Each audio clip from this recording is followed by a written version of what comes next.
Hey folks, welcome back to Honey Money SG, and this is the next episode of Talking to Myself. So today I'm going to talk about another topic called FIRE, Financial Independence Retire Early. Now I think FIRE is quite a target for a lot of people, especially interested in personal finance, right? Because we don't want to work till we are old, and we all aspire to have that early retirement, especially when we have earned enough. But how much exactly is enough? That is the question, right? So before that, I want you all to figure out for yourself how much expenses do you really need. I'm talking about basic expenses and necessity that you cannot scrimp on, and those that will ensure your survival so that you will not run out of money at your old age. So instead of being like other people who say that if they have earned like $2 million or $3 million, then they can retire, I think it's more important to focus on the cash flow. So in cash flow terms, you are talking about how much cash can you generate per month to pay for your expenses. And once you have figured out how much expenses that you need, then we'll work backwards, right? So for myself personally, that is an estimate of around 40,000 USD per year, which equates to around 3.33 USD per month, and that's equivalent to 4.5k SGD per month. Of course, you are talking about today dollars, right? Because as you know, with the money value of time and inflation, your money value will actually decrease over time due to the small amount of inflation every year. That means the money value of your cash actually depreciates over time. So most likely this 4.5k per month, next time by the time I retire, it will probably be around 5 to 6k range per month. But let's bring it back to the 40,000 USD per year annual expense, right? So we want to work backwards, and I think using a 4% safe withdrawal rate, which means every year you can only withdraw 4% of your investing portfolio, be it property, stocks, crypto, and all that stuff. And why 4% is a safe withdrawal rate, I'm not going to explain here because it involves the Trinity study, which you can watch from other videos, but generally 4% is quite a conservative rate. Of course, some of you may disagree and say that 4% is too aggressive and maybe you want to lower to 3%. That's okay, just do your own calculation. But let's focus on 40,000 divided by 4%, and that means a $1 million USD of portfolio. So this portfolio, like I mentioned, can consist of property, can consist of stocks, can consist of bonds,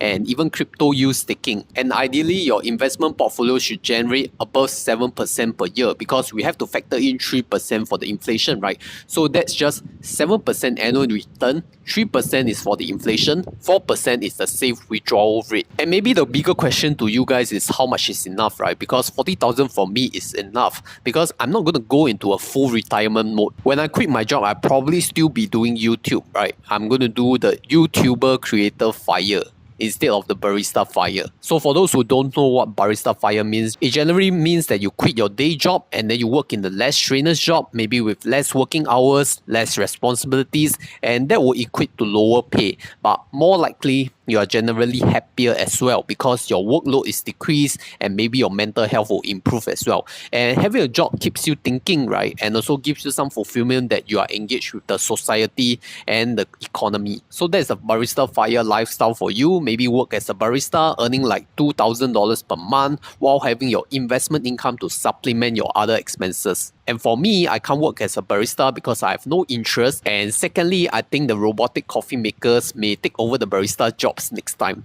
So that's YouTuber FIRE for me, right? After I retire, I may still continue to generate YouTube videos, mainly to earn some income and also keep myself engaged, and maybe this is what I love doing. But something I may branch out on is maybe travel the world as well, right? Because I would love to be a digital nomad. Okay, maybe shooting my videos from another location and maybe bring you all to some sightseeing tours around the planet. But that's too early to say lah. I think we are now in a very early stage. And another important thing of FIRE is that most likely you need to have multiple sources of income, right? Not only your dividend income, you also need to have alternative sources of income because what if your dividend stocks fall? And then you just rely on that same income, that's equivalent to the same risk that you have in your day job. So I think doing YouTube is quite good, right? Because not only I can earn from AdSense income, I can also earn from affiliate marketing, I can also earn from sponsorships, then I could also do some collaboration with other YouTubers, which is quite fun as well. Then maybe continue to work on my credit card cashback to earn some savings and maybe lend out some crypto at Hodernot, which you can get your free $20 upon sign up. Yeah, so crypto yield and crypto staking now is very popular, right? Because of their high interest interest rates and their high yields. So do consider that. I'm sure in a few years down the road, we are going to have even more options of multiple sources of income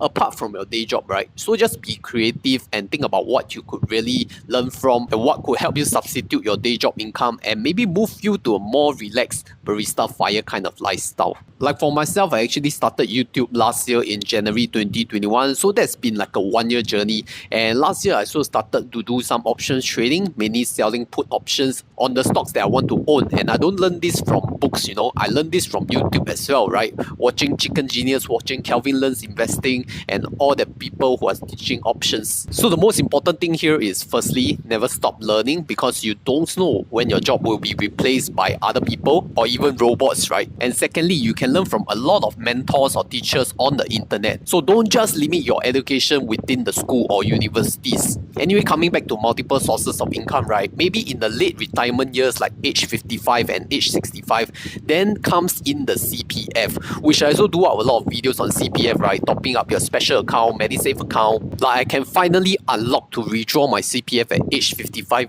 after achieving the full retirement sum. And of course, at 65, I will unlock my CPF Life, and age 62, I will unlock my Supplementary Retirement Scheme SRS funds, which I could then withdraw and then use as my cash to pay my daily bills. So all these kind of things that I do in my early age, especially now, right, is actually for long-term planning. And I hope that you guys, right, actually have this kind of long-term planning instead of looking at the short-term costs, because a lot of people actually don't top up their CPF, even my friends around me, because they value liquidity so much in the short term. So in a few years time, hopefully you'll see how I connect the dots on all my personal finance strategies and investing strategies, and then all of them will come into play, forming that steady stream of retirement income. And my last point here is really to find your Ikigai, right? It's a very popular Japanese concept whereby you do something that pays you well, something that you are good at, something that you love doing, and something that the world needs. Once you've found your Ikigai fulfilling these 4 criteria, most likely you'll lead a very fulfilling quality of life.